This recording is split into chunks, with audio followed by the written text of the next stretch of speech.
ശബരിമല സ്വർണ്ണക്കൊള്ള കേസ് പ്രതി മുരാരി ബാബു പെരുന്നയിൽ 2 കോടിയോളം രൂപയ്ക്ക് വീട് നിർമ്മിച്ചതിൽ അന്വേഷണം. ശബരിമലയിൽ നിന്ന് സ്വർണ്ണപ്പാളി കടത്തിയതും വീടുപണിയും ഒരേ കാലയളവിൽ. ക്ഷേത്ര ആവശ്യങ്ങൾക്കെന്ന് തെറ്റിദ്ധരിപ്പിച്ചാണ് വീടുപണിക്കുള്ള തേക്കിൻ തടികൾ വാങ്ങിയത് എന്ന് സൂചന. ഈ വീട്ടിൽ SIT സംഘം പരിശോധന നടത്തിയിരുന്നു.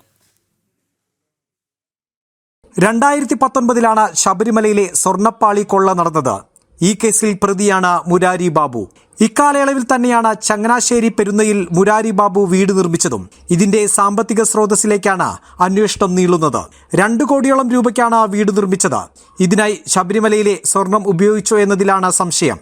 ഈ വീട്ടിൽ SIT സംഘം വിശദമായി പരിശോധന നടത്തിയിരുന്നു. ബാങ്ക് ഇടപാടുകളും രേഖകളും പരിശോധിച്ചു. നിരവധി തടി ഉരുപ്പടികൾ വീട് നിർമ്മാണത്തിനായി മുരാരി ബാബു ഉപയോഗിച്ചിട്ടുണ്ട്. ക്ഷേത്രാവശ്യങ്ങൾക്കെന്ന് തെറ്റിദ്ധരിപ്പിച്ചാണ് വീട് പണിക്കുള്ള തേക്കുതടികൾ വാങ്ങിയതെന്നാണ് സൂചന. തിരുനക്കര, ഏറ്റുമാനൂർ ക്ഷേത്രങ്ങളിലേക്കും ദേവസ്വം ഗസ്റ്റ് ഹൌസിലേക്കുള്ള പണികൾക്കെന്ന പേരിലാണ് തേക്കുതടികൾ വാങ്ങിയത്. മുരാരി ബാബുവിന്റെ സുഹൃത്തിന്റെ ഡിപ്പോയിൽ നിന്നായിരുന്നു ഇത്.